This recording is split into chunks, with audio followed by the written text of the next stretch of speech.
할렐루야. 오늘도 하나님의 은혜가 함께하기를 주님의 이름으로 축원합니다. 제가 어려서는 교회를 다녔지만 사실상 저 혼자 교회를 다녔고 집에서는 교회를 다니질 않았어요. 그러다 보니까는 때만 되면은 어머니가 고사를 지내는 거예요. 고사를 지내면은 떡을 하잖아요. 그것도 항상 보니까 시루떡을 하더라고. 팥시루떡을. 그러면 그것을 동네에게 다 나눠주라고 저한테 심부름을 시켜요. 그러면 다 심부름을 하는 대로 다 이제 고사떡을 다 나눠주고, 그리고 이제 그것을 이제 먹는 거예요. 그런데 제가 이제 어려서 교회를 다니기 시작을 했어요. 근데 교회를 다니기 시작을 했는데 어떻게 들었는지 어떻게 배웠는지 그 우상에게 절한 재물은 먹지 말아라 라고 하는 것을 제가 이제 알게 된 거예요. 근데 이제 그날도 고사를 지냈네. 근데 이 떡을 먹어야 되는가 말아야 되는가 이 고민이 되는 거예요. 어떻게 하면 좋겠어요? 여러분도 혹시 그런 경험이 있나요? 이 고사 지낸 떡을 이거 먹어야 되나 말아야 되나? 그러다가 이제 전도에서 어머니도 이제 예수를 믿게 됐어요.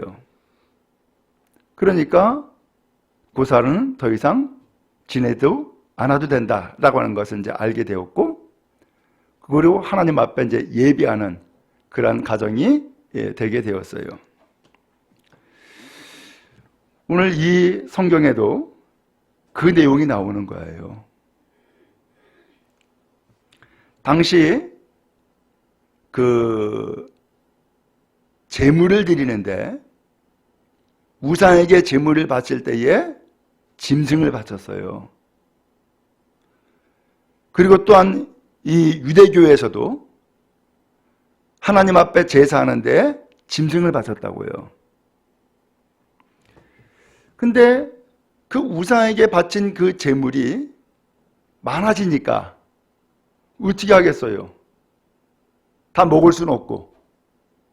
그러니까 시장에다가 내다 파는 거예요.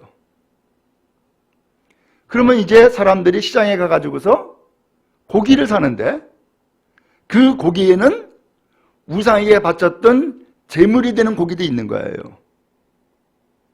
이거 먹어야 되느냐 말아야 되느냐 이 문제가 생긴 거예요. 어때요? 이거 먹어야 됩니까 말아야 됩니까? 근데 이것이 교회에 문제가 생겨버렸어요. 어떤 사람은 먹어도 돼. 하나님이 주시는 양식인데 먹어. 이런 사람이 있어요.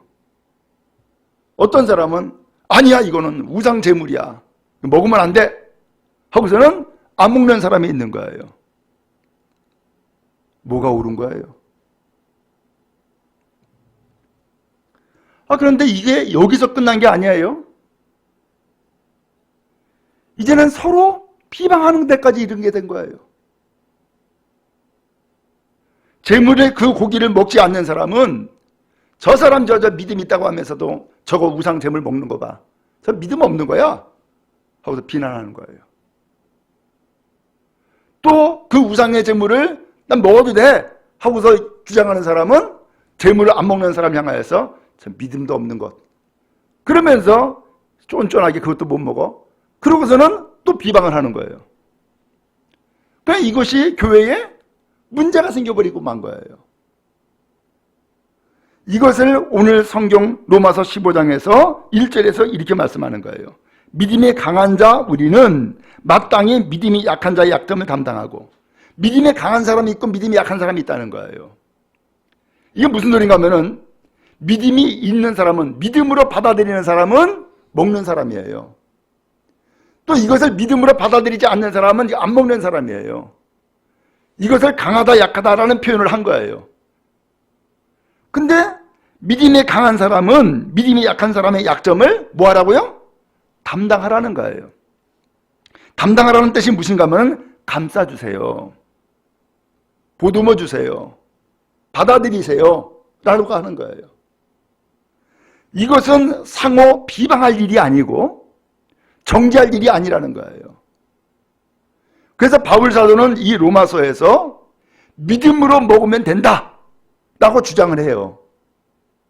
근데 이것을 가지고서 상호 비방함으로써 실족하게 만들고 또 정죄하는 자가 되어지고, 그렇게 해서 이 교회가 서로 비방하거나 분란이 일어나서는 안 된다라고 하는 것을 말씀하고 있는 거예요. 요새는 그런 얘기가 쑥 들어갔지만은 환절기가 되면은 감기가 유행을 해요. 그러면 이상스럽게 꼭 감기에 걸리는 사람이 있어. 그 사람은 뭐에 약한 거예요? 감기에 약한 거야. 그죠? 그 사람은 감기에 약한 거예요. 오늘 여러분, 우리도 다 나름대로 약점이 있어요. 사람들 좀 다 캐보면은 약점이 없는 사람이 없어. 다 약점이 있어요. 그러면 그 약점이 비난받을 일입니까? 그 약점이 정죄받을 일이냔 말이에요. 다 약점이 있는데. 그럼 그 약점을 어떻게 해야 될까요? 오늘 성경은 말씀하는 거예요. 약점을 담당하십시오. 약점을 감싸주세요. 이 말씀을 하고 있는 거예요. 앞서 말씀을 드린 것처럼 저 우상의 점을 나는 저거 안 먹어. 난 저거 꺼림칙해. 꼭 마치 우상 앞에 절하는 것 같은 그런 기분이 들어. 나 안 먹어. 그러면 그 사람은 그게 그의 믿음이고 그의 신앙 고백인 거예요. 그럼 어떻게 해야 돼요? 그걸 인정을 해야지. 감당을 해줘야지. 그걸 받아들이지 아니하고서는 아이고 저 사람은 우리랑 틀려. 우리의 믿음이랑 달라. 저 사람은 안 되겠어. 이러면 안 된다는 말이죠. 감당할 수 있는 것을 감당해 나가는 것이, 그게 믿음이고 그게 하나됨이고 그게 하나님의 뜻이라는 거예요. 예수님도 그러셨다는 거예요. 오늘 성경 3절 말씀에 보니까는 주를 비방하는 자들의 비방이 내게 미쳤나이다. 하나님을 비방하는 사람들의 그 비방을 예수님이 받으셨다는 거예요. 그래요? 예수님은 이 세상에 오셔서 예수님 좋은 대로 사시지 않으셨어요. 예수님은 이 세상에 오셔서 하나님을 기쁘게 하는 삶을 사셨어요. 하나님이 뭘 기뻐할까? 하나님이 받는 비방을 예수님이 대신 받으시는 것을 하나님이 기뻐하기 때문에 나 비방받았습니다 라는 얘기를 해요. 혹시 여러분 예수 믿기 때문에 비방받아 본 적이 있습니까? 어때요? 아주 기분이 나빴습니까? 아니면은 기분이 좋았습니까? 사람마다 다 약점이 있어요. 그 약점이 도대체 뭘까? 그 약점이 뭐냐면은 내가 이것만은 참을 수 없어. 그게 약점입니다. 이것만은 나 견딜 수 없어. 그게 약점입니다. 오늘 그 약점들을 다 가지고 있단 말이에요. 예를 들어서 베드로 보세요. 베드로의 약점이 뭐예요? 가만히 보면 이 베드로는 참 좋은 점이 많아요. 예를 들어서 예수님의 제자로서 부름을 받을 때에 그는 결단력이 있잖아요. 직업 버리고 배 버리고 가족 떠나고 예수님을 따르는 데에 그의 인생을 걸어버린 사람이에요. 그런 결단력이 있어요. 더 나아가서 이 베드로는 하나님 앞에 은혜를 받아서 깨닫기도 잘해요. 그래서 오늘 예수님이 묻잖아요. 인자를 너희는 누구라 하느냐? 주는 그리스도시요 살아계신 하나님의 아들입니다. 바요나 시몬아, 너 복이 있다. 이걸 깨닫게 하시는 혈육이 아니라 하늘에 계신 너희 아버지다. 그 정도로 깨달음이 많은 사람이에요. 그런데 이 사람에게 약점이 하나가 있는 거예요. 어떤 일이 생겼느냐? 어느 날 예수님께서 마지막 6월절 만찬을 하시더니만은 하시는 말씀이 오늘 네가 나를 3번 부인할 거라는 거예요. 그 이야기를 듣고서는 예수님, 나는 절대로 배반하지 않습니다. 나는 절대로 부인하지 않습니다. 하고서는 맹세까지 한 거예요. 근데 그날 밤 닭 울음소리가 들렸어요. 그때에 이 베드로가 깨닫죠. 내가 예수를 배반했다는 사실을. 그리고서 나가서 통곡을 합니다. 그는 거기에서 무너진 거예요. 베드로의 약점이 뭐예요? 너무 지나치게 자신을 믿었어. 여러분 스스로를 믿을 수 있습니까? 이 베드로는 너무 지나치게 자신을 믿었어. 나는 각오하고 결단하면 합니다. 이런 의식을 가지고 있었던 거예요. 근데 예수님 말씀에 따라서 그날 밤 무너지고 말았어요. 엘리야도 마찬가지였어요. 엘리야 갈멜산에서 바알 선지자 450명을 완전히 전부 다 섬멸시켜버렸어요. 그 정도로 은혜 받고 그 정도로 능력 있는 사람이었어요. 그런데 다음날 광야로 가가지고서는 로뎀나무에 앉아가지고서는 하나님 나 죽여주시오 하고서는 거기서 완전히 그냥 녹다운 되고 말했어요. 아니 어떻게 된 거예요 도대체? 바로 전날 이세벨이 말을 전한 거예요. 너 내일 이맘때까지 내가 너를 죽이지 않으면은 나의 신에게 나는 벌 받아도 당연하다. 그 얘기 하나 들은 거예요. 그 말 듣고서는 이 엘리야는 그 길로 광야로 도망가 버리고 말았어요. 로뎀나무에 앉아가지고서는 나 좀 죽여달라고. 하나님 나 못 살겠다고. 그리고서는 아우성을 쳤어요. 엘리야의 약점이 뭐예요? 두려움이에요. 누군가의 말을 견디지 못하는 거예요. 그게 그의 약점이에요. 여러분의 약점은 뭐예요? 여러분 약점 없습니까? 생각해 보면은 우리도 약점이 있네. 다윗 약점 없을까요? 아니요. 약점이 있어요. 다윗은 얼마나 하나님을 잘 믿었어요. 어려움을 만날 때 하나님을 의지했고 도망 다닐 때에 하나님을 의지했고 골리앗과 싸울 때도 만군의 여호와 이름은 나간다라고 하면서 골리앗과 싸워서 이겼고 수많은 역경들을 잘 이겨내간 사람이에요.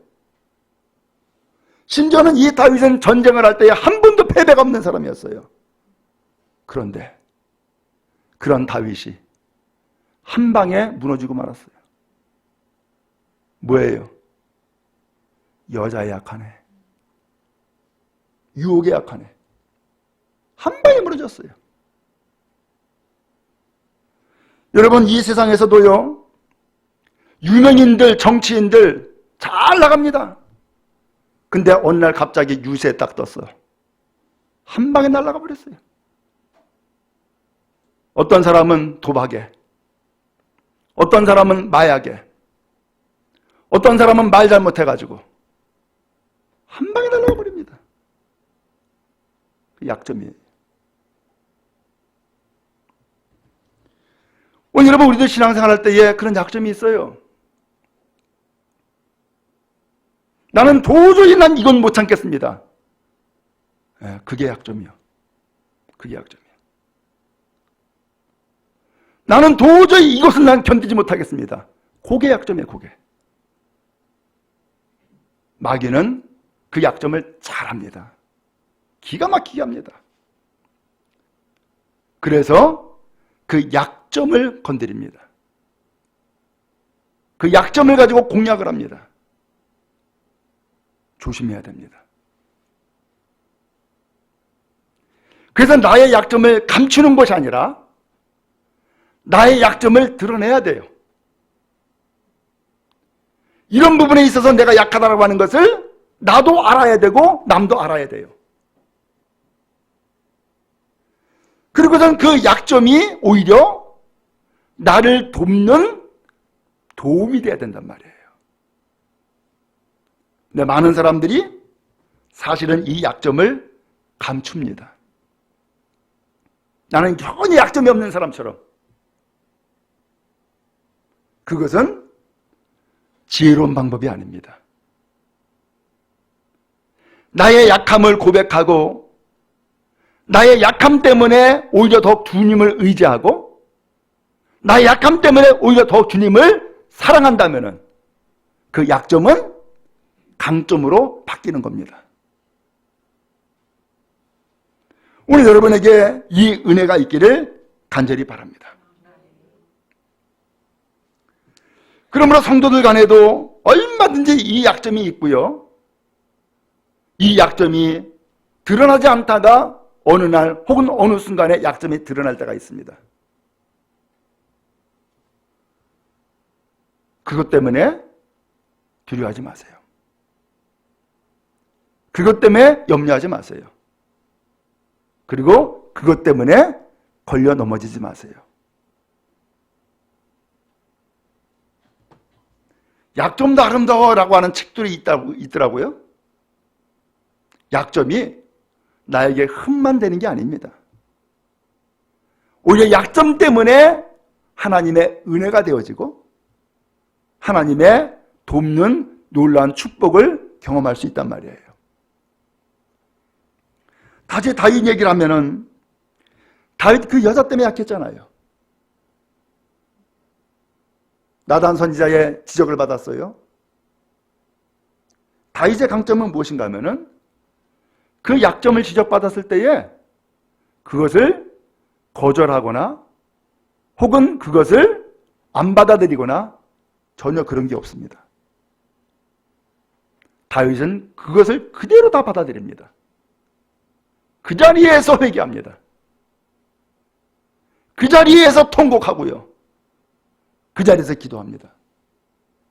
어떻게 됐어요? 그의 죄가 용서를 받잖아요. 반대로 사울, 이 사람도 약점이 있는 사람이에요. 이 사울 같은 경우 처음부터 그는 겸손한 사람이었어요. 키는 컸고요. 준수했고요. 그리고 겸손한 사람이어서 사람들이 이 사울을 왕으로 삼으려고 할 때에 이 사람은 숨었었어요. 그리고 이 사울에게 기름 부음 받았을 때에 성령이 임하였어요. 그런 사람이었는데 이 사람이 왕이 되어서 정치를 하다 보니까 이 사람이 변질되기 시작하는 거예요.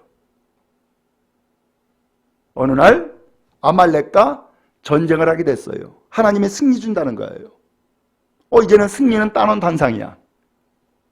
나가서 싸웠어요. 그러니까 진짜 승리를 했어. 이렇게 승리하다 보니까는 이 사울은 이 승리의 주인공은 나다라고 하는 것을 만백성들 앞에 좀 보여주고 싶은 거야. 근데 만백성들에 보여주는 아주 중요한 방법이 하나 있는 거예요. 그게 뭐냐? 하나님의 예배였어요. 그래서 노획물 하나님이 싹 없애라 그랬잖아요. 안 없앴어요. 가장 좋은 것을 가지고서 왕궁에다가 끌어와 가지고서 이제 하나님 앞에 예배하는 날만 기다린 거예요. 그러다가 사무엘 선지자가 찾아왔어요. 근데 보니까는 왕궁에서 짐승 소리가 나네. 이게 뭔 소리입니까? 그러니까 사울이 핑계를 대는 거예요. 선지자님, 그것은요 전쟁에서 하나님이 축복을 해서 승리를 했기 때문에 하나님 앞에 감사함으로 예배드리려고 준비한 제물입니다. 사무엘 선지자가 화가 났어요. 왜 하나님의 말씀을 어기냐고. 그러면서 하는 얘기가 하나님 앞에 이렇게 거역하는 것은 죄라는 거예요. 우상 숭배하는 죄랑 똑같고 사슬의 죄랑 똑같다는 거예요. 그러면서 당신이 이제 하나님을 버렸기 때문에 하나님도 당신을 버렸다고. 그래서 끝났어요. 큰일 났어요. 아니, 나는 이 나라의 임금으로서 백성들의 지지를 먹고 내가 사는 사람인데, 이 백성들의 지지를 받아야 되는데 지금 선지자가 버렸다고 하면서 그냥 가버리면은 이거 어떻게 해요? 큰일 났단 말이야. 그러니까는 이 사무엘을 붙잡고서는 아이고 선지자님, 하나님 앞에 제사할 때에 나를 좀 데려가 주세요. 나를 좀 데려가 주세요. 그는 끝까지 백성들의 지지와 인기를 끝까지 구하고 있었던 거예요. 선지자로부터 그런 지적을 받았으면 다윗과 같으면 그 자리에서 회개해야 되잖아요. 근데 이 사람은 회개를 하지 않고 끝까지 자기 욕심과 자기 이득을 끝까지 붙잡는 거예요. 결국은 사울의 요구대로 그렇게 제사에 초청을 했고 그를 데려갔어요. 그러나 그는 하나님 앞에 버림받았어요. 나중에 또 다른 전쟁에서 결국 죽고 말죠. 오늘 사울의 약점은 뭐예요? 사람들을 의식하는 거예요. 여론을 듣는 거예요. 지지받기를 좋아하는 거예요. 그게 약점이에요. 여러분, 악한 마귀는요, 우리의 약점을 너무나 잘 알아요. 그래서 아픈 데를 계속해서 그 약점을 계속해서 쫓는단 말이에요. 어려서 닭을 키웠어요. 저희 집에서. 그랬더니 이 닭들 참 희한하대. 왜 이렇게 쪼길 잘하는지. 근데 쪼는데 어딜 쪼느냐? 아픈 데만 꼭 쪼는 거야. 왜 그런지 모르겠어. 근데 사람도요, 닭 같은 사람이 있더라고. 아픈 데를 너무나 잘 알아. 그걸 계속 쪼는 거야. 왜 이렇게 괴롭히는 거예요? 왜 이렇게 아픈 데를 쪼는 거예요?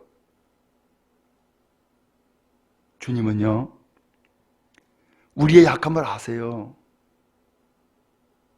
그래서 아픈 데를 쪼는 게 아니라 아픈 데를 감싸러 오셨어요. 감싸러. 오늘 우리도 마찬가지예요. 그래서 오늘 성경이 하시는 말씀이 인내하고 위로하시는 하나님께서 예수를 본받아 예수의 뜻을 우리가 이루게 해주세요 라고 하면서 바울 사도가 말씀하는 거예요. 그래서 6절에 이렇게 말씀하죠. 한 마음과 한 입으로 하나님과 우리 주 예수 그리스도의 아버지께 영광을 돌리게 하려 하노라. 그 제사 제물 하나 가지고서 먹니 마니 이것 가지고서 싸우고 이것 가지고 서로 정죄하고 비난하고 그러지 말고 주님을 사랑하는 그 마음으로 하나가 되고 한 입 주님을 고백하는 그 믿음의 고백으로 하나가 되어서 오직 하나님께 영광을 돌리는 것이 하나님의 기쁘신 뜻이라는 거예요. 여러분, 나에게도 약점이 있는 것처럼 상대방에도 약점이 있다는 거 아잖아요. 어떻게 하겠어요? 계속 쪼시겠습니까? 그러지 마세요. 그 약점을 감싸 안으세요. 그게 나의 신앙에도 덕이요 유익이 되는 거예요. 그게 주님이 원하시는 신앙의 삶이 되어지는 거예요.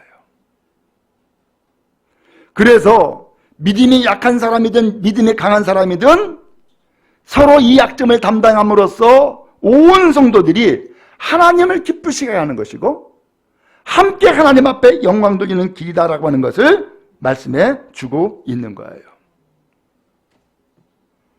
삼손도 그랬죠?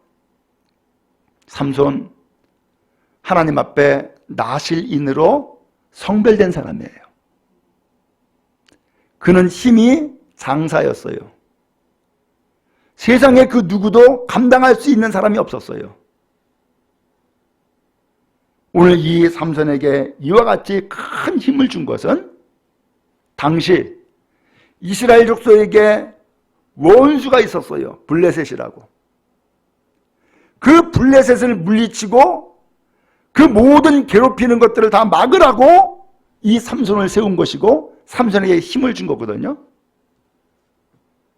이 삼손 때문에 도대체 이 블레셋이 이스라엘을 칠 수도 없고 감당이 안 되는 거야. 그러니까 삼손만 쓰러뜨리면 다 되는 거예요. 그러니까 어떻게 해요? 삼손의 약점을 파악하죠. 그 약점이 뭐였어요? 여자네. 이 삼손이 이쁜 여자 보면 사족을 못 쓰는 거야. 그래서 이 블레셋 족속이 여자를 계속해서 연결시켜 가지고서는 결국은 여자 때문에 무너지게 하잖아요. 그렇죠? 여러분, 악한 마귀는요, 우리의 약점을 잘 알기 때문에 그 약점을 집요하게 공격한단 말이에요. 그렇기 때문에 오늘 역시 우리도 마찬가지예요. 내가 신앙생활하면서 자주 넘어지는 지점이 있어요. 그 넘어지는 지점 때문에 더 이상 한 단계 더 뛰어 올라가야 되는데 더 이상 또 뛰어 올라가지 못하고 항상 제자리가 되는 경우가 있어요. 그게 약점이에요. 그걸 뛰어넘으세요. 끝까지 참아야 되고요. 끝까지 견뎌야 되고요. 끝까지 주님을 의지해야 되고요. 내가 약함을 주님 앞에 고백해야 돼요. 엉뚱하게 베드로처럼 아이고 주님, 나는 주님을 절대 배반하지 않습니다. 내가 목숨 걸고 장담합니다. 그날 끝나고 말았어요. 아무도 장담할 수 있는 사람 없어요. 하나님 앞에 온전히 서는 사람 없습니다. 하나님의 은혜만 필요하고 하나님의 도우심만이 필요합니다. 그러므로 여러분, 오늘 우리는 성도들이 그야말로 우리 교회가 이제 개척을 하고 시작하다 보니까 서로들 너무나 잘 알아. 장점도 잘 알지만 모두 알아요. 약점도 잘 알아. 그럼 이 약점 가지고 어떻게 하겠어요? 닭처럼 쪼겠어요? 그러지 마세요. 그거 쪼는 자가 아니라 그것을 오히려 감싸주고 덮어주고 그래서 하나가 되어지고 함께 하나님 앞에 기쁨이 되고 영광을 돌리는 복된 길로 나갈 수 있기를 간절히 바랍니다. 그 고사떡 먹는 것 안 먹는 게 뭐가 중요해? 에? 제사에 그 고기 먹고 안 먹고가 뭐가 중요해? 그게 그렇게 목숨 걸 만큼 중요합니까? 그게 예배를 드리냐 마느냐 하는 것처럼 그렇게 중요한 말이에요. 오늘 여러분, 악한 마귀의 공략점의 마지막 결론은 뭔지 아세요? 예배 못 드리게 하는 거예요. 신앙생활 하지 못하게 하는 거예요. 그게 마지막 공략점이에요. 지금 계속해서 그 아픔을, 약점을 쪼는 것은 과정일 뿐이에요. 절대로 속지 마세요. 거기 넘어가지 마세요. 그건 어리석은 거예요. 그래서 신앙생활 하는 데에 끝까지 참아야 되고요. 끝까지 견뎌야 되고요. 끝까지 주님을 의지해야 되는 거예요. 그게 곧 믿음인 거예요. 믿음이 어떤 신비한 능력을 체험하고 대단한 능력을 행하고 그게 믿음이 아니에요. 믿음은 나의 약함을 알고 변함없이 끊임없이 주님을 의지하는 것, 그게 믿음인 거예요. 하나님은 그래서 믿음을 보신다라고 말씀을 한 거예요. 7절에 보니까는 그러므로 그리스도께서 우리를 받아 하나님께 영광을 돌리신 것 같이, 여기 받아라고 하는 것은 우리를 받아들여서라는 거예요. 약한 사람들, 예수님은 다 받아들였잖아요. 그 모든 사람들을 위해서 친히 십자가를 짊어지셨고 우리의 죄를 다 용서하셨잖아요. 그런 것처럼 오늘 우리도 서로 받아들이라는 거예요. 약하면 약한 대로, 강하면 강한 대로. 그래서 모든 사람이 하나님을 의지하고 더 나아가서 모든 사람이 서로의 약점을 담당해 줌으로써 하나가 되게 하는 것, 그리고 온전히 하나님 앞에 함께 나가서 하나님을 의지하는 것, 그게 믿음이고 그게 교회라는 거예요. 바랍니다. 우리 교회가, 또 우리 성도들이 이와 같이 아름답고 복된 공동체가 되어지기를 주님의 이름으로 축원합니다.